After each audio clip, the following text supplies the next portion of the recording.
Un Boeing 747 s'écrase au beau milieu de la campagne anglaise. Un champ de bataille. Tout était détruit. Où était ce 747? Les enquêteurs ont tous les indices nécessaires pour expliquer l'accident. L'avion avait redécollé en ayant le même problème qu'à son arrivée. Mais il ne s'explique pas pourquoi personne à bord n'a essayé de l'empêcher. On dirait qu'ils n'ont pas tenu compte des alarmes.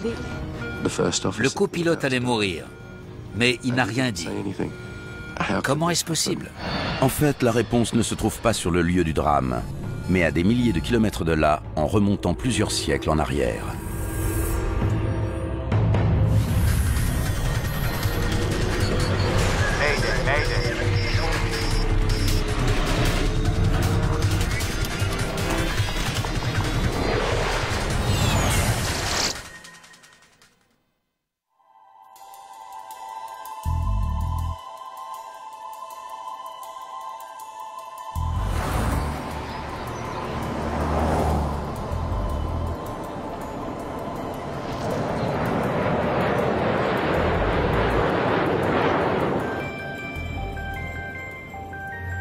Gary Dan profite des congés de fin d'année en famille au nord de Londres.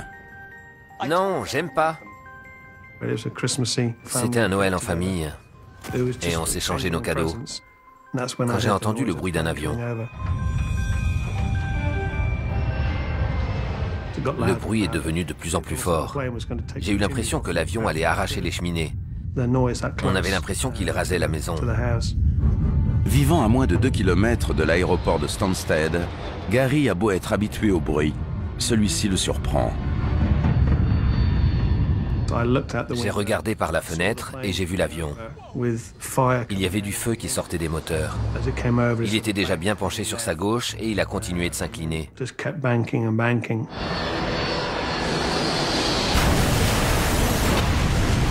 Le 747 s'écrase en forêt, près du village de Great Allingbury. L'explosion a été énorme. On l'a vu se produire. Et un panache de feu venait vers nous. J'ai pris une lampe torche et j'ai dit « Un avion vient de s'écraser. Il faut qu'on aille aider. » Mon frère et moi, on a couru jusque sur les lieux. On se dirigeait vers le panache de fumée et de feu qu'on voyait toujours, parce qu'il y avait encore beaucoup de carburant qui crépitait tout autour.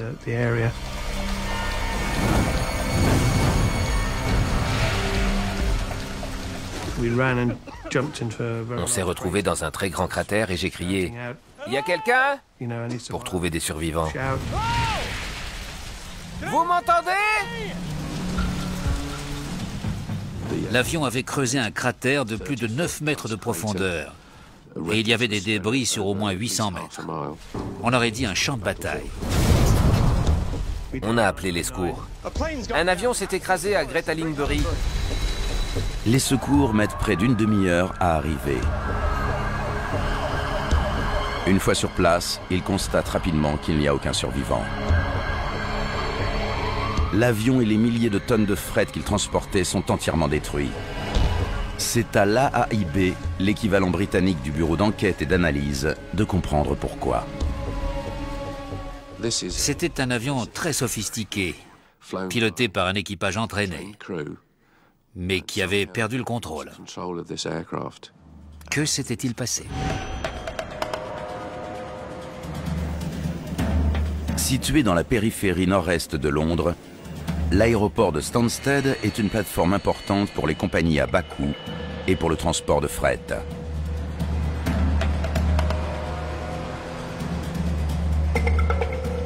C'était l'effervescence.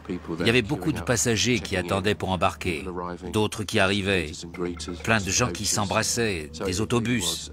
L'endroit était très fréquenté à l'approche de Noël. Le vol 8509 est un avion cargo de la compagnie Korean Air. L'avion était un Boeing 747 Fighter. Il n'était pas équipé de sièges pour des passagers, mais rempli de fret. Parti de Séoul en Corée du Sud, l'appareil a fait un arrêt à Tachkent en Ouzbékistan avant de se poser à Stansted.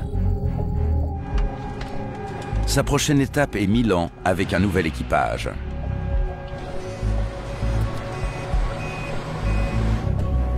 En soute, un chef avion supervise le déchargement et le chargement de la cargaison.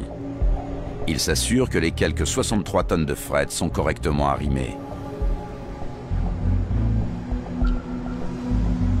Son travail ne se limite pas à empiler des cartons. Il peut avoir des conséquences cruciales sur le comportement de l'avion. Le chargement doit se faire de manière à ce que la répartition du poids reste dans les limites.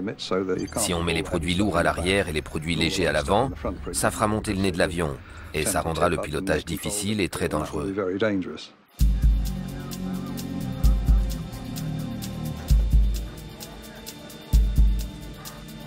Le commandant Park Do-kyu est un pilote très respecté. Commandant ? Cet ancien colonel de l'armée de l'air coréenne compte plusieurs milliers d'heures de vol sur 747.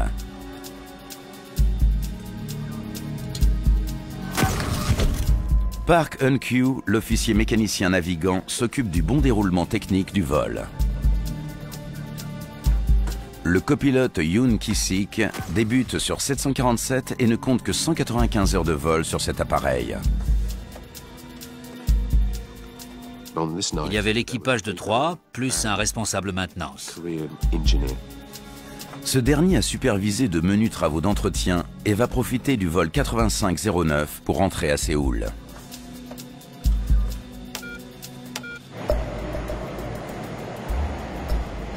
Si le départ se passe sans accroc, on respectera peut-être l'horaire. Au travail. Stansted prévol, Korean Air 8509. Demandons clearance pour Milan. 8509, sans plan de vol, pas de clearance. Compris Stansted, en attente du plan de vol. Tout avion commercial est tenu de remplir un plan de vol avant de pouvoir décoller. Contactez nos services pour qu'ils redéposent le plan de vol. Vite. Sol. L'équipage doit attendre le temps que le document détaillant son itinéraire prévu soit déposé.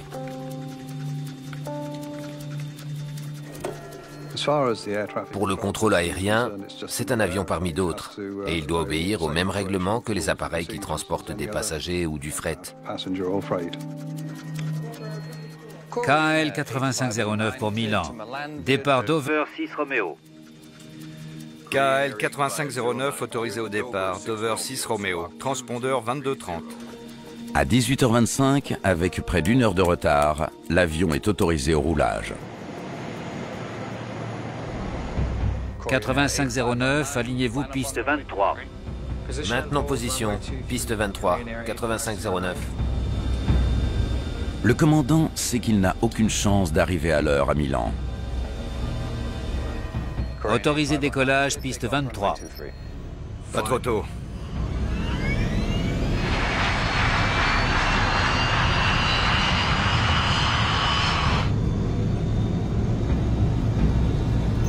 « 80 nœuds. » Compris. V1, rotation.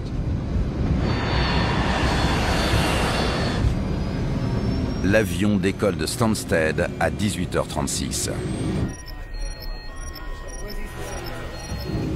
Vario positif. Rentrez le train. Train rentré. Passons 900 pieds. L'avion a décollé et il est monté à environ 2500 pieds. Peu après, il a tourné. Virage à gauche, 1,5 DME. Compris. Virage à gauche à 1,5 DME. L'avion a entamé son virage à gauche. Attendez pour le cap. Cap 158. L'horizon artificiel indique au commandant que l'avion ne tourne pas. L'inclinaison est en panne. L'inclinaison! L'inclinaison! Regardez! L'inclinaison!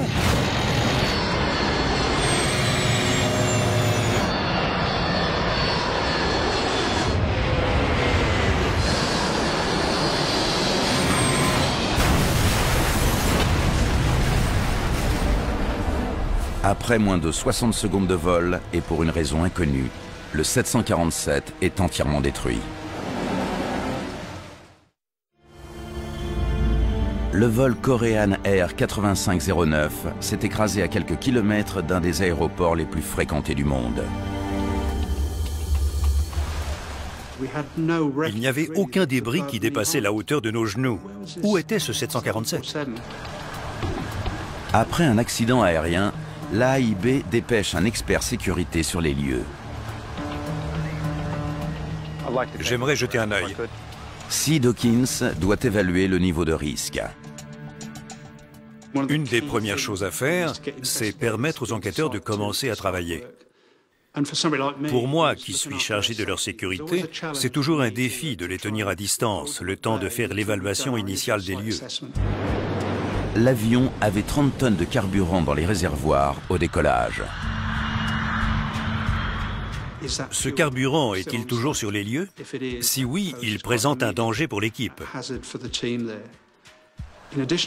Il faut aussi s'intéresser à la cargaison. S'agit-il de produits anodins ou de matières dangereuses? Bouclez le périmètre pour la nuit. Il fait trop sombre et c'est trop dangereux. Prévenez le personnel. Il n'y avait pas d'éclairage et c'était très dangereux pour les enquêteurs et les services de secours. L'enquête devra attendre le lendemain matin. Mais avant de partir, les enquêteurs font une découverte importante. L'une des deux boîtes noires.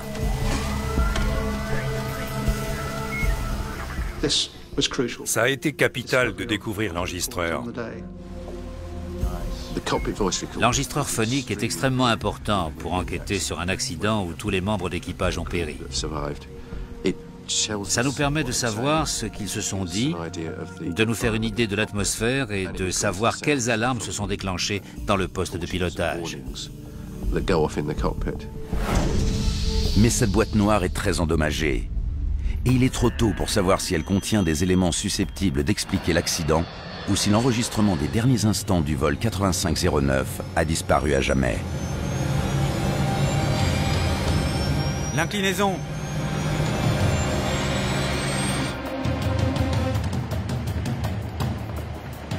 Pendant ce temps, à l'aéroport de Stansted, l'AIB examine la piste. David Miller est un des enquêteurs. On était sur la piste après avoir reçu un rapport de l'aéroport indiquant qu'elle était couverte de débris. Un de ses collègues, Steve Moss, l'accompagne. On a pensé à une défaillance non contenue. Le réacteur avait peut-être explosé et ces morceaux étaient tombés sur la piste. Les enquêteurs se demandent si l'avion a commencé à se désintégrer dès le décollage. Au milieu des petits morceaux d'épave, ils découvrent un indice particulièrement macabre. Ça ressemblait à une mâchoire humaine.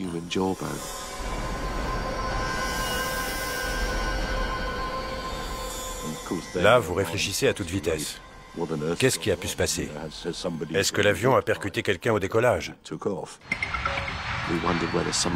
Est-ce que quelqu'un s'était suicidé en courant jusqu'à l'avion et en se jetant dans un réacteur, ce qui aurait nui à son fonctionnement et provoqué l'accident? On ne savait vraiment pas. Du fait de l'enquête, tous les vols au départ et à l'arrivée de Stansted sont annulés. Et ce, à quelques jours de Noël. L'aérogare était pleine à craquer et on exerçait une pression énorme sur nous pour qu'on rouvre la piste. Des représentants de Korean Air sont arrivés à Stansted pour s'entretenir avec les enquêteurs, à la fois pour essayer de savoir ce qui s'est passé et pour répondre à quelques questions. Des questions, les enquêteurs n'en manquent pas. Car la destruction de ce 747 est le 5e accident grave enregistré par Korean Air en 2 ans et demi. Si l'AIB parvient à faire la lumière sur ce qui s'est passé, il pourra peut-être enrayer cette série noire.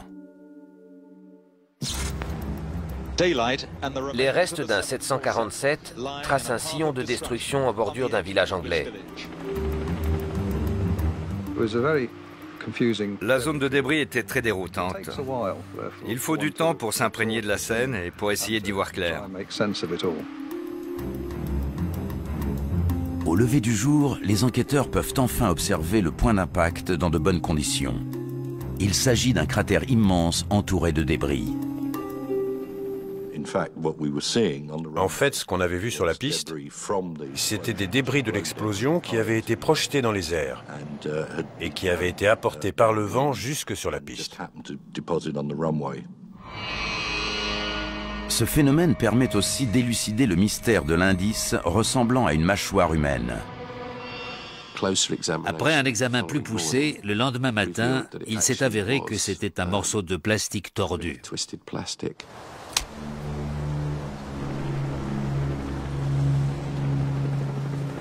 L'expert sécurité Sid Hawkins s'intéresse désormais aux fragments de la cargaison. Imaginez 40 à 50 tonnes de fret stockées dans des cartons et une déflagration assez forte pour tout détruire. Et vous aurez une idée de la violence de cette explosion. C'est à lui d'évaluer si ses collègues sont en danger. Il y avait un chargement de matériaux dangereux. Il apprend que l'avion transportait aussi du cordeau détonnant pour les forces armées. 2 tonnes de whisky,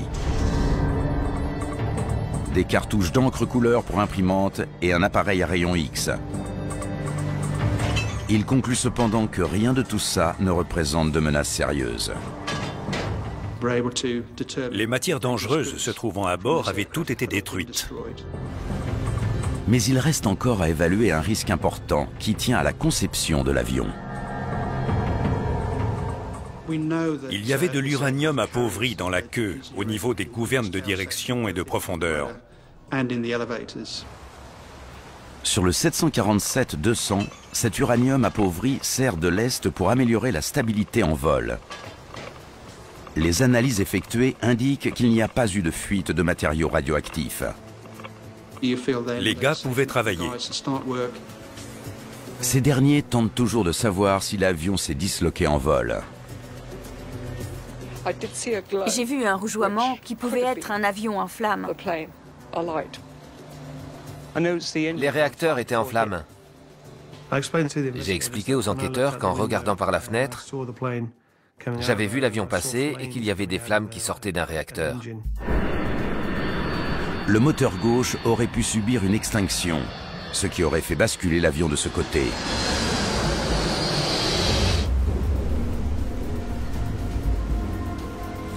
Ça ne risque rien, mais faites attention par là-bas. Pour savoir si l'avion était intact lorsqu'il a touché le sol, il faut chercher ce qu'on appelle les 4 coins. Est-ce qu'il y a les 2 ailes, l'empennage vertical et la gouverne de direction? Finalement, la réponse a été oui. Donc, on en a déduit qu'il n'y avait pas eu de défaillance structurelle en vol. En faisant ces recherches, les enquêteurs découvrent des traces révélatrices sur le sol.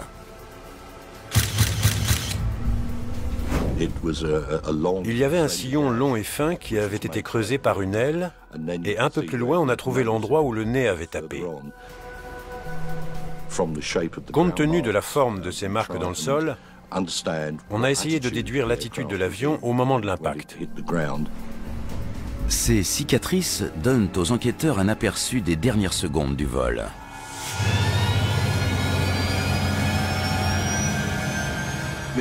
L'avion a percuté le sol à grande vitesse. Il était très incliné sur sa gauche, avec le nez pointé vers le sol, et l'énergie produite a été phénoménale.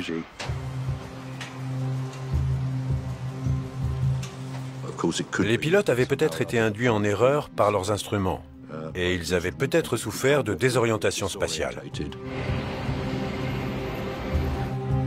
Certains instruments de bord arrivent dans des laboratoires de l'AIB pour être examinés. On a découvert quelques morceaux des ADI. L'indicateur d'attitude, ou ADI, est un instrument de vol qui affiche l'inclinaison latérale et le tangage. Quand un pilote vole de nuit ou dans les nuages, il n'a aucun repère visuel. Donc devant lui, il a un horizon artificiel appelé aussi indicateur d'attitude. Les avions modernes sont équipés de 3 de ces instruments. Un devant chaque pilote et un de secours dans le panneau central de commande. En cas de panne de l'un d'eux, il suffit que les pilotes comparent ce que leur appareil affiche par rapport à l'ADI de secours pour voir les deux qui coïncident et celui qui ne coïncide pas. On n'a découvert que des fragments et on les a examinés. Il s'avère que l'horizon artificiel du commandant fonctionnait mal. Lors de l'impact, il indiquait que l'avion volait les ailes à plat. C'est en contradiction avec les indices découverts sur les lieux. Mais sans l'enregistreur de paramètres, les enquêteurs ne peuvent pas expliquer cette incohérence.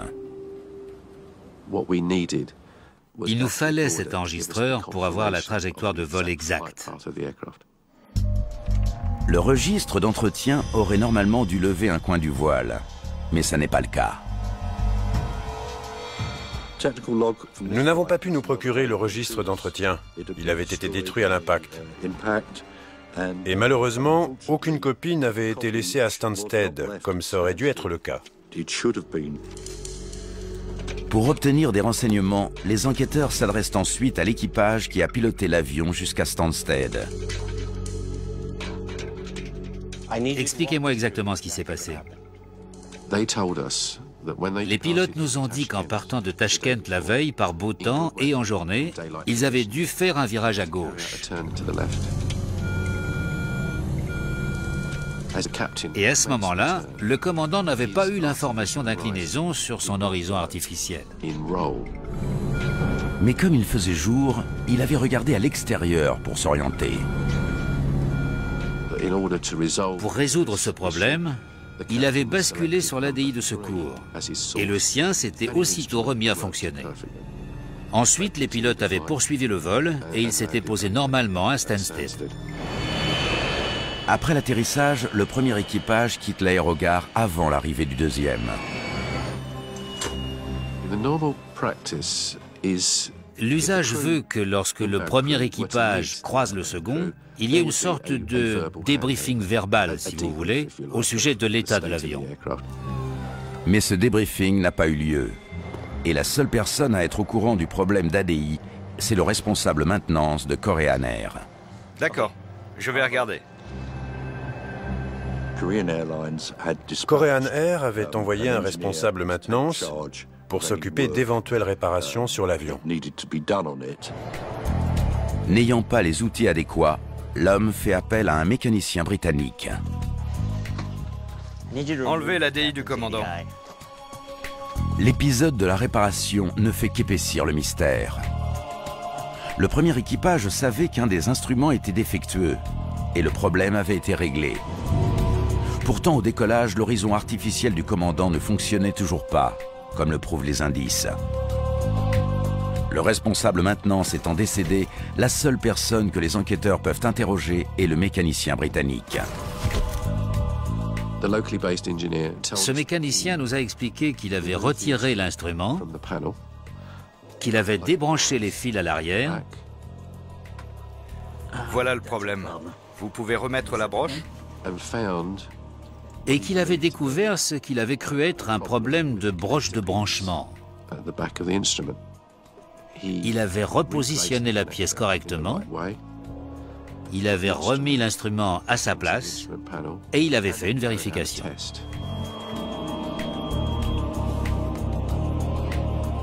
Ça paraît bon. Dès lors, le problème semblait réglé.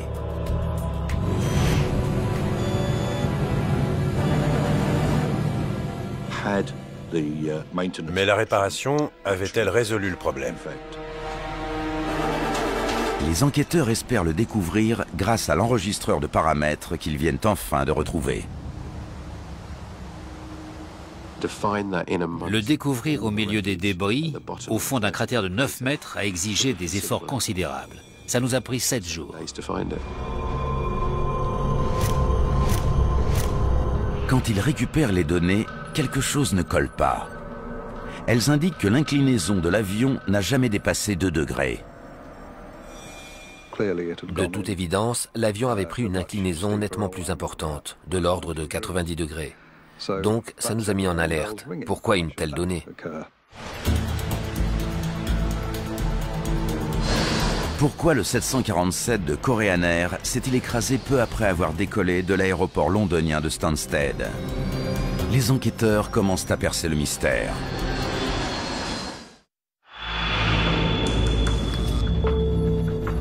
L'enregistreur de paramètres du vol 8509 révèle que l'ADI défectueux signalé par le premier équipage semble ne pas avoir été réparé.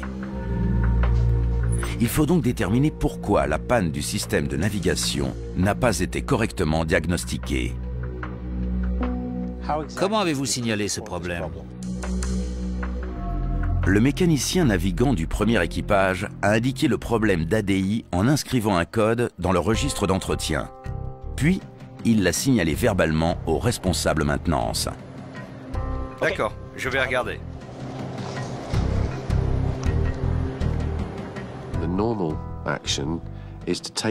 La démarche normale consiste à vérifier le code qui a été entré dans le FIM, le manuel qui liste tous les codes. Ça permet au technicien de connaître la nature de la panne et de faire la réparation appropriée.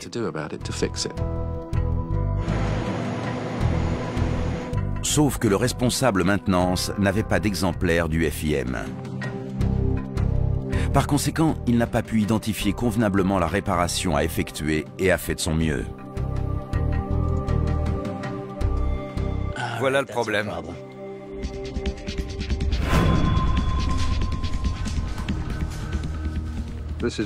On a épluché tout le registre d'entretien, des chapitres traitant des composants jusqu'à ceux des schémas de câblage. Après une analyse détaillée du système de navigation, les enquêteurs découvrent enfin la nature du problème d'horizon artificiel. Ils recevaient des renseignements erronés. Le problème se situe en fait au niveau d'un boîtier de la centrale inertielle appelé INU.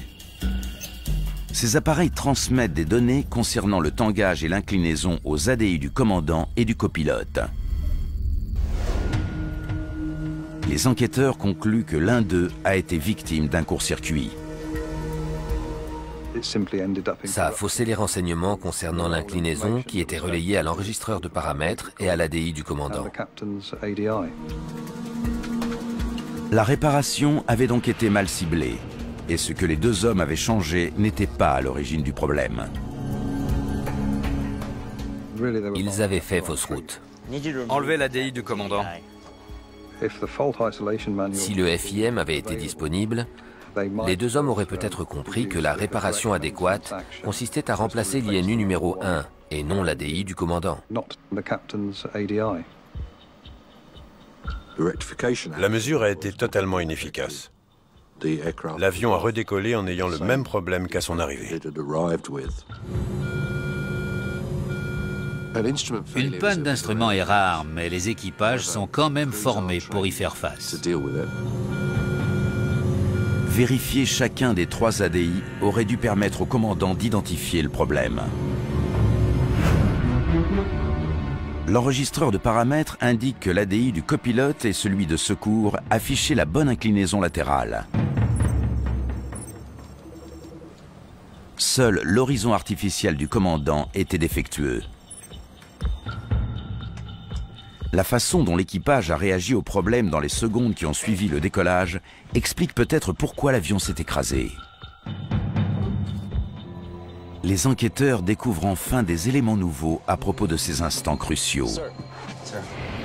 Les techniciens de l'AIB ont récupéré les données de l'enregistreur phonique, pourtant très abîmé.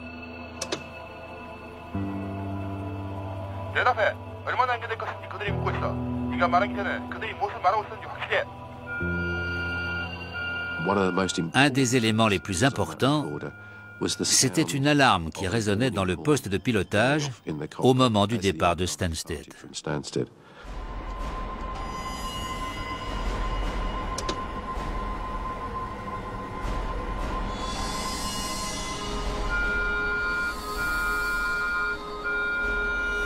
Plus significatif encore est ce qu'on n'entend pas. On dirait qu'ils n'ont pas tenu compte des alarmes. Rien sur l'horizon artificiel défectueux. L'alarme signalant qu'un ADI fonctionne mal, les pilotes auraient dû vérifier le troisième pour savoir lequel des deux est en bon état. Mais les pilotes restent étrangement silencieux. Le mécanicien navigant a regardé l'ADI de secours, il a regardé les autres et il a montré du doigt le problème au commandant. L'inclinaison est en panne.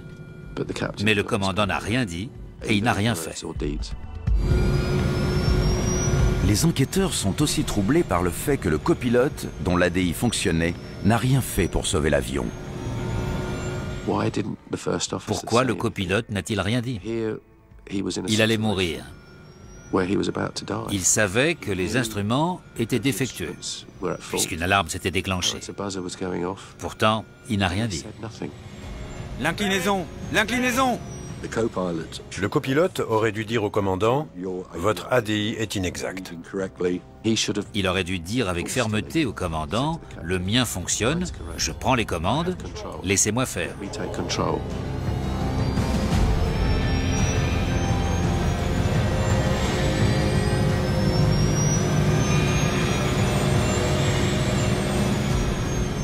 Je prends les commandes. Le commandant aurait dû dire « Prenez les commandes ». Mais le copilote s'est tu. L'enregistreur phonique répond aussi à une interrogation concernant certains témoignages. L'enregistreur phonique ne donnait aucune indication quant à un incendie. S'il y en avait eu un, on aurait entendu une alarme très distinctive, mais il n'y en a pas eu. Les erreurs des témoins n'ont rien d'étonnant.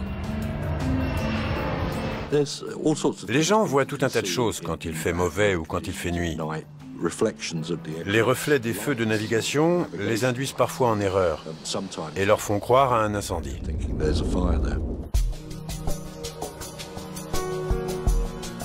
Les enquêteurs veulent désormais en savoir plus sur les membres d'équipage qui ont laissé une défaillance mineure les conduire à la mort.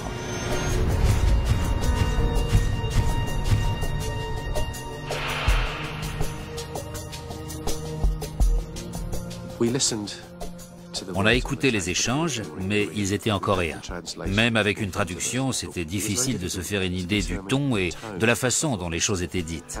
Donc, on a fait écouter la conversation à une personne parlant coréen qui nous a expliqué les relations sociales entre les pilotes.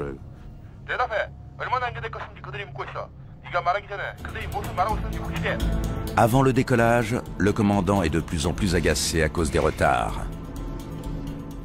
8509, raison du retard? Répondez. Il nous demande de combien sera le délai. Assurez-vous de comprendre avant de répondre. Stansted prévole. Attendons-nous vos plans de vol pour Milan. Le commandant était très autoritaire, très critique à l'égard du copilote. Le copilote s'est montré très servile. C'était lui qui écoutait et le commandant qui parlait. Vous diriez qu'il est condescendant? David Miller se demande ce qui serait arrivé si le commandant avait écouté les mises en garde du mécanicien navigant et veut savoir si l'équipage aurait eu le temps de sauver l'avion. En simulateur, grâce aux données de l'enregistreur de paramètres, il recrée le vol. Il s'avère que l'accident n'avait rien d'inéluctable. Il était possible, même si c'était de justesse, d'effectuer une ressource à environ 500 pieds, 260 nœuds et 80 degrés d'inclinaison. Si on savait ce qui se passait, il était possible de récupérer la situation, quitte à raser le sol. Cette constatation incite les enquêteurs à étudier la façon dont Korean Air forme ses équipages. Les relations au sein de l'équipage avaient joué un grand rôle. Et il fallait qu'on aille en Corée pour observer la formation du personnel. En Corée, les enquêteurs sont aux premières loges pour voir comment la compagnie forme ses pilotes.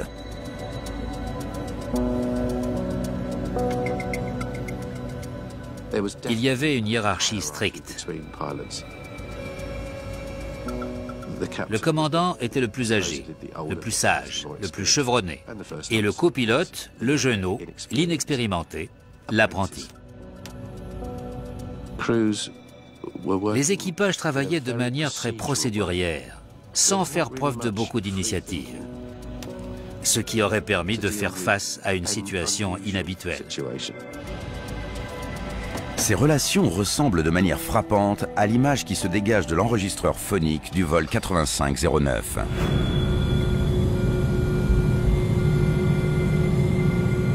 Les enquêteurs examinent alors la carrière du commandant.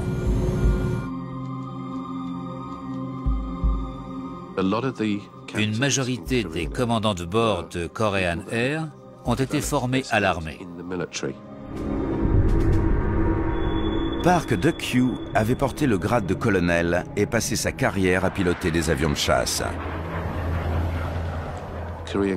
Dans la culture coréenne de l'époque, ces pilotes devaient avoir un rang équivalent à leur grade au sein de l'armée.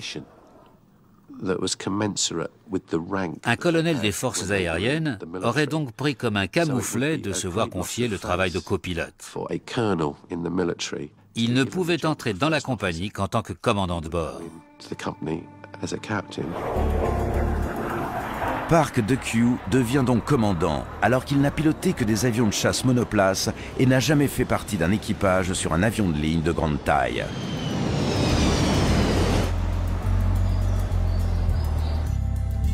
En assemblant les diverses pièces du puzzle, problèmes de communication, incidents inattendus et relations entre membres d'équipage, les enquêteurs pensent avoir compris pourquoi le vol 8509 s'est écrasé.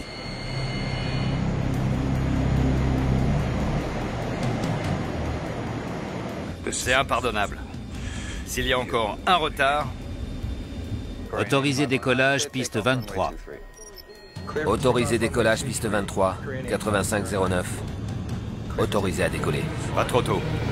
Une accumulation de retard a bousculé le planning du vol 8509 et mis à mal la patience du commandant. Le copilote a gardé le silence pour éviter toute dispute avec son collègue plus expérimenté et plus âgé. Pour piloter un avion quel qu'il soit, il faut que les gens travaillent en équipe. Il ne faut pas qu'il y ait quelqu'un d'autoritaire dans un siège et quelqu'un de servile dans l'autre. V1, rotation.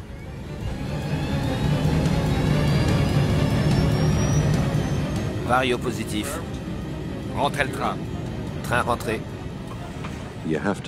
Il faut que les membres d'équipage se sentent libres de parler, de faire des commentaires, voire des critiques si nécessaire sur les actes des autres.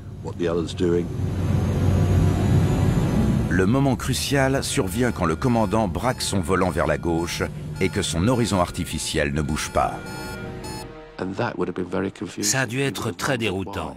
Il aurait dû se poser des questions. Mais il a continué de virer encore plus, d'augmenter le taux de virage. L'inclinaison! L'inclinaison! Le mécanicien navigant savait que l'avion virait en prenant une inclinaison extrême. Mais le commandant n'a tenu aucun compte de ces avertissements. Il avait reçu un blâme quelques mois plus tôt pour ne pas avoir suivi correctement une procédure de départ normalisée aux instruments. Et on suppose que dans son esprit, c'était primordial de suivre celle-ci pour éviter de se faire à nouveau taper sur les doigts. Pour ne rien arranger, il n'avait aucun repère visuel et n'a vraisemblablement pas senti la forte inclinaison.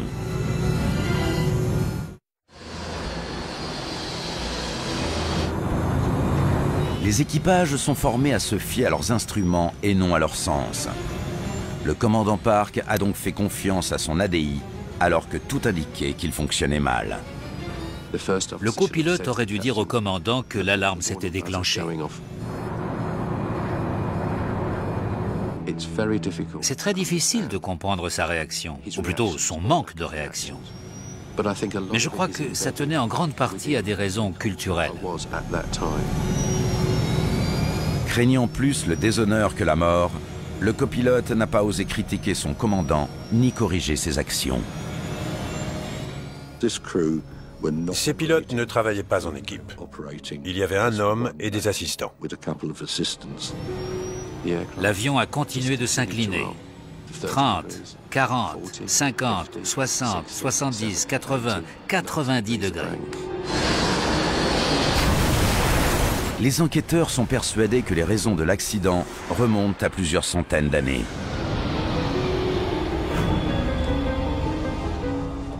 Commandant.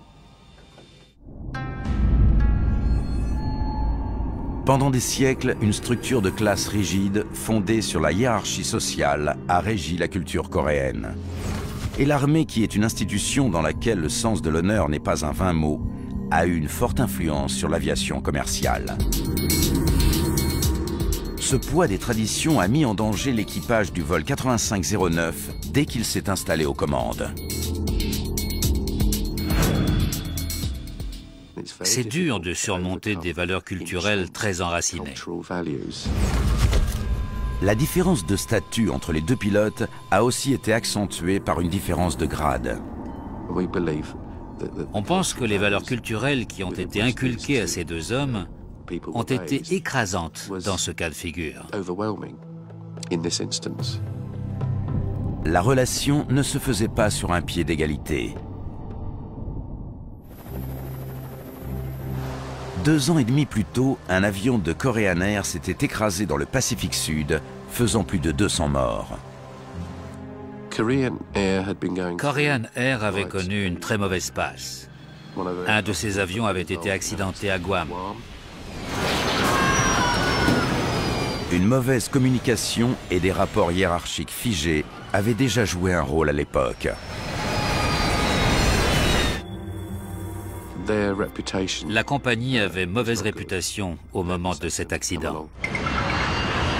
L'armée de l'air américaine avait cessé de faire appel à Korean Air pour transporter son personnel dans le Pacifique. Et la compagnie était sous haute surveillance un peu partout dans le monde. Après l'accident du vol 8509, la réputation de la compagnie prend un coup terrible. Les responsables de Korean Air ont reconnu, à la surprise générale, que ces pilotes sortant de l'armée prenaient parfois des risques injustifiés. Malgré cette mauvaise publicité, dont la compagnie se passerait bien, les enquêteurs cherchent à l'aider à surmonter ces difficultés.